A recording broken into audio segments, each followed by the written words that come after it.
to what them people say. They don't know about you and me. Put it out your mind, 'cause it's just... Hey y'all, welcome back to my channel. So today we're going to do something a little different. So I am making some Zuppa Tuscana, which is basically like a recipe I got from Olive Garden. So it's just like some soup with some potatoes in it and some kale and some Italian sausage. And so I'm gonna show you guys how I make it. Welcome to my cooking channel. Freshly washed, of course, kale, some golden potatoes, some chicken broth, whatever seasonings you want. I have garlic powder, onion powder, some Tony's, some garlic, a pack of Italian sausage, mild, and some heavy whipping cream. And then you just want to make sure you have a pot and some like stirs, and that's it. So before you even like cut up the vegetables or anything, you can actually get the meat going. So I'm gonna show you how I like cut the meat and then kind of brown it before you actually start the soup. So starting off with a clean pot, you want to take your sausage and you want to take all of the little skin that's on the sausage, take all of that off. So just cut a little slit and then peel it off. And then you want to pinch it. Yeah, peel all that skin off. Look at that, delicious. Just plain. So, and then you want to just, in like little bitty like balls, just like pinch it off and then just put that in the pot. And you do that with all the links. So I did the whole pack, and then you just like fry it up. Well, you like turn it on. I didn't put any oil in the pot or anything. And then now you can season it. And so this is Tony's Creole seasoning. Now mind you, the seasoning you add now isn't probably gonna like, it's not gonna make it super seasoned. So after you put all the broth and everything in and all that good stuff, then you want to taste it to see if it's too salty or not salty enough or not seasoned enough for you. And then you can add just whatever you want based on taste, right? So it's good to taste your food as you're cooking, just to see if you need to add something else or if you added too much of something. But yeah, so here I just put in some onion powder, some garlic powder, and some Tony's Creole seasoning. And then that's pretty much all the seasoning I use. I actually put some salt and pepper in it. Like later on, I actually didn't film, but it's just based up to your taste. And then you want to do a teaspoon of minced garlic. Okay, and then this is your final part. You have that cooking, and then while that's cooking, you can also preheat the oven for your Texas toast if that's something that you like to eat with soup. The first thing that you want to do is cut up these vegetables. So I'm gonna show you how to cut those up.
So after you cut the potatoes, you also want to cut the onion.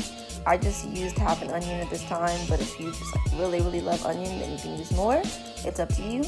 So you just take the onion and you just want to dice it up however way you want to do that. This is how I dice it up, but I am not a culinary chef. I did not go to school or anything, so I don't know if this is actually the correct way to cut up an onion. This is just what gets the job done for me. So you just want to peel the skin off, and then once you peel the skin off, you do like some slits horizontally. Yeah, like that. Okay, and then you do like 2 slits like that horizontally, and then you want to do some slits vertically, and then you want to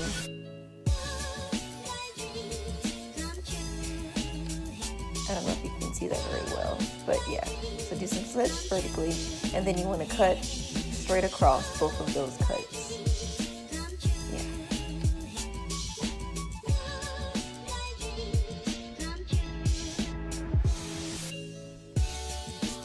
Yeah, and you just want to continue cutting that.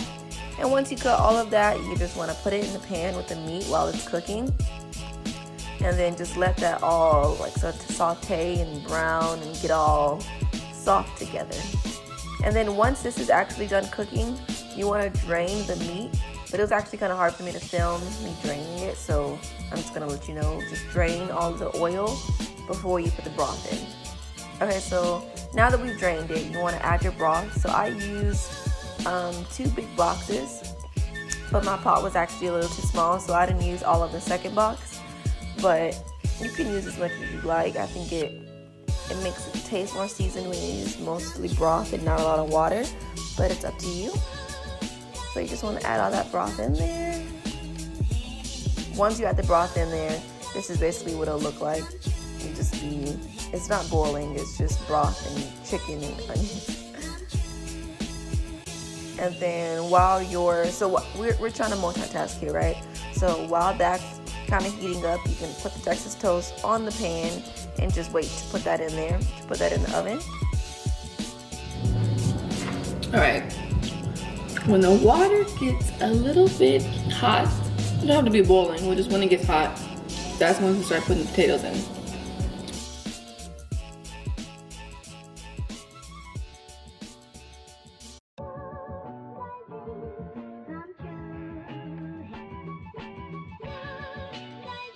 After we put all the potatoes and everything in the pot and it's boiling and it's cooking, the last thing that you put in the soup is the kale. So now we can actually cut up the kale.